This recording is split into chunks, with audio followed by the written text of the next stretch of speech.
Cheers. I need to turn off my sub notifier. But cheers, thanks guys. Thanks for the support, as always. Let's turn those things off shortly. Alright, so we'll go through the different encounters on a boss-by-boss basis, starting off with fun times with Goroth. And again, there will be weak auras. Weak auras already created for you guys to use on normal, heroic, and mythic encounters. But to start off here, Goroth is a fairly... I don't know, we're going to use some other guilds videos, but Goroth is a fairly, straightforward encounter, similar to Scorpion. It is all strictly single target, and on Mythic, potentially multi-target if you guys, do sort of mess up those mechanics.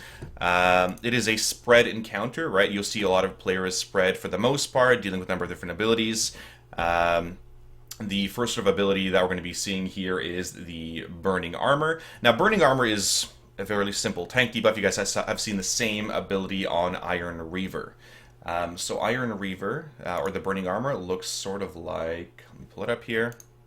So we're going to be going back and forth here. So Burning Armor, if you are following along with Zorania's guide, looks like this here. There's a big circle. You'll need to run away from the rest of your raid. This is the actual tank swap. Otherwise, anybody in that circle will be, doing a lot of damage. So it does a high amount of damage on the explosion. Like with Iron Reaver, when you guys had the bomb, you as a tank needed to run away here. You'll see here, the one person was slightly too close on the right side there. You'll see here on the right side, he gets actually clipped. This priest there decides not to move, and he gets clipped by both. Plus, the breath looks like it also got him, or the other tank rather, got exploded by that one. So that is it's a pretty straightforward encounter. The next sort of ability that we're going to be looking at here is the Infernal Spike, and so this is the sort of ability that the entire thing is centered around. Basically, you're going to have small little green circles under your feet. So there's big green circles and smaller ones. The smaller ones are targeted under players, so really it's going to target most players in the raid. It's going to spawn a big spike. So you guys have seen these spikes on Fel Eruption. You guys have seen these spikes on Gul'dan most recently as well. If you're standing in them, bad news. Don't stand in there. You see the circles is being highlighted, and 3 spikes spawn. Now these spikes are super important because you need to hide behind them later on, and you need to use them to break this big shattering star, this comet, to knock through them. And the more spikes that it breaks through, the less damage your raid takes. So you'll see here some more spikes.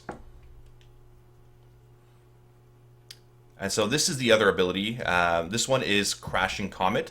So this one you'll see as a comet coming down. There. Crashing Comet, similar to so many other abilities that we've seen. The closest one is actually Twin Consorts. So if you guys remember Twin Consorts, the ability where it was Frost and Sun Phase or whatever it was, or Moon Sun, and you had the little ice shards you had to hide behind, but if somebody with a Sun Comet was nearby, you melted the ice shard and then you had nothing to hide behind. This is pretty much the exact same style. So you have these spikes, and they're broken by these comets. So you don't want to be standing with your comet, there's spikes again here, by those players. Now, Shattering Star is the other ability that happens on normal, heroic, and mythic. And again, you're targeted, you have an arrow over your head, there's a big arrow coming from Goroth, and the more spikes that this ball passes through, the less damage your raid takes. So in general, it means, well, you need to position these spikes very, very intelligently. So you'll see here it's going to pass through there a couple, and the raid took 30% of their life on normal in terms of damage. And here again are the comets coming down. Again, you don't want to be near them, right? Then this person's going to use their speed boost. This is where it's appropriate to use your speed boost and go. There you go. All 3, much less damage taken. The downside is, though, you don't want to be breaking all of your comets. So somebody might ask, hey, hey, raid leader, why don't we just, stack all the spikes together? Because then we'll take like next to no damage from the Shattering Star, right? The big comet. Well, you actually need to use these to hide behind later on. And if you don't, you take massive damage. It knocks you back. It's just really terrible. So So here's the Infernal Burning. So if you guys remember Scorpion, same kind of thing. You hide behind the shards, similar style ability, hide behind, otherwise it knocks everybody out, and then it does destroy all the pillars. The great thing about it, I believe, is right before the Infernal Burning, right? See, there's the big knockback of this. Hey, they had no pillars to hide behind. They got screwed over. And this was, I believe, on Heroic, actually, because these big pools are here. So there's the spikes again. Now, if you guys actually... Let's see here. Let's go through the... there's the tank mechanic. You see the big circle swirls there? There's Crashing Comet again. I'm going to go through it really quickly here. Burning Armor. Now, this ability here. So you see some green crap on the ground?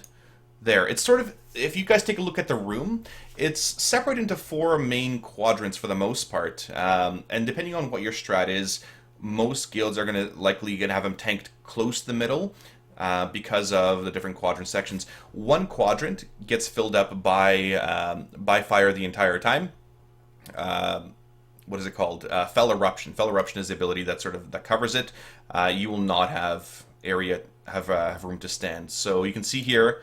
And the star side, that's all covered for the most part with Fel stuff. And I'm going to show you an ability of how it actually looks. So again, Zoranya's Guide, Fel Eruption. This one is basically Don't Stand in Fire. We're going to see it in a second here. So there it is, covering the one side of the room.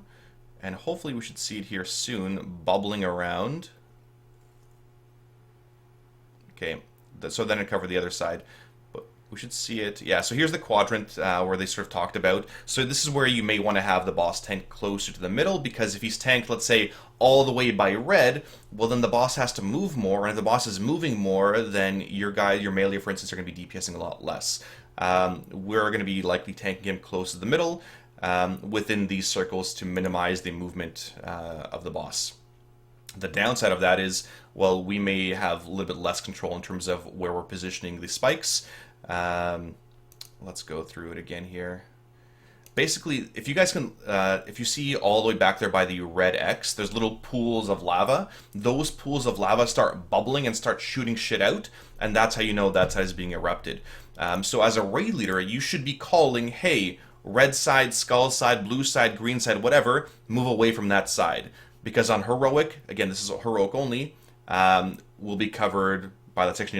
You'll only be able to use 3 sections of the room for that. So, yeah, and again, like Freezing here says, it is only on Heroic. You can see sort of it growing a little bit. It starts small, it gets really big, like most things. And again, moving away from comets. Again, this is a pretty simple encounter. It's Scorpion difficulty level, except, you know, it's probably a little bit more challenging than Scorpion. But the way the encounters are designed is for someone with very little or next to no raiding experience, right? If somebody's going to pick up the game right away, are they able to catch the mechanics really quickly? So Scorpion's a very good entry-level boss. Again, all single target. On Mythic's a little bit different, where there's, you know, Infernals raining down from the sky where you need to catch them. And if you don't catch them, well, then they spawn Infernals, and then everybody is going to start dying. But the biggest thing will be on Heroic communicating which side is not clear. The tanks moving the boss, running away. You may want to actually have the tanks run closer to the lava pools, so away from the rest of the raid, rather than, you know, off to the side somewhere. So again, similar to Iron Reaver style, but yeah. And again, that's again it for the abilities. You know, there's the pillars, so spawn pillars in a good spot. These comets right here don't hit the pillars. This one's really important for all players in the raid. Do not hit the pillars with this circle.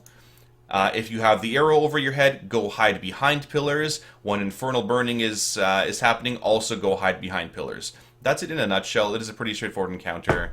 I don't know. I like these encounters. I like it. And again, it is mostly a spread encounter, because you're going to have to be spreading for those comets quite often. We may see a little bit more stacking in Mythic, where Mythic players, and see here, there's nothing to hide behind.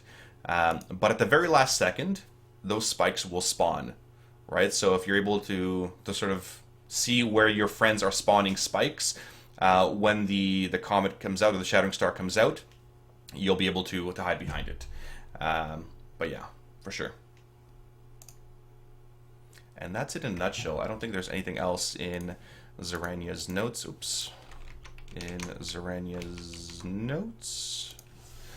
But that was it for the most part. Reign of Brimstone is, I guess I'll show you guys this mechanic really quick here. Once this ever loads. Again, you'll see this here. So this is Reign of Brimstone. There's actually big orange circles which need to be soaked through multiple players. Otherwise, it spawns a big Infernal.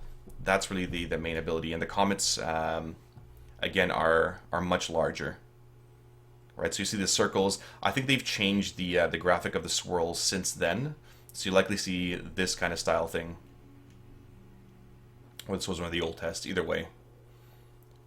You can see here, it does a lot more damage on Mythic. And there they went through actually, I think, 3 pillars. So you can see here the Fel Eruption is growing on this side where the Warlock is. And it also destroys any pillars on that side. So you don't want to focus all your pillars on that side as well, because it is just going to start popping them fairly easily. Any questions about this one? How will fights look? Single target cleave. So again, this was a fairly single target fight. We have any knowledge if melee will be targeted by the boulder ability to hide pillars? I believe they are. I had to clarify it with one of my players, but I believe they are. Do rerolls right now count in ToS because I've been saying that? Yes, you can have 10, 11 coins going to next week, depending on how clever you've been. Mythic each time a pillar dies, they explode, yeah. So that's the other big sort of change there with Mythic. When we go through the Mythic abilities here, when Infernal Spike's destroyed, it explodes 400,000 damage. So given that the average player has 4 million life, you know, explode too many spikes with so many things going on, your raid's going to wipe. So that's also the reason why you don't want to have all the pillars in one section. And again, as the pillars die, the spikes die, they're going to be exploding on the raid. So, any other questions? Okay, sounds good. Okay, so we're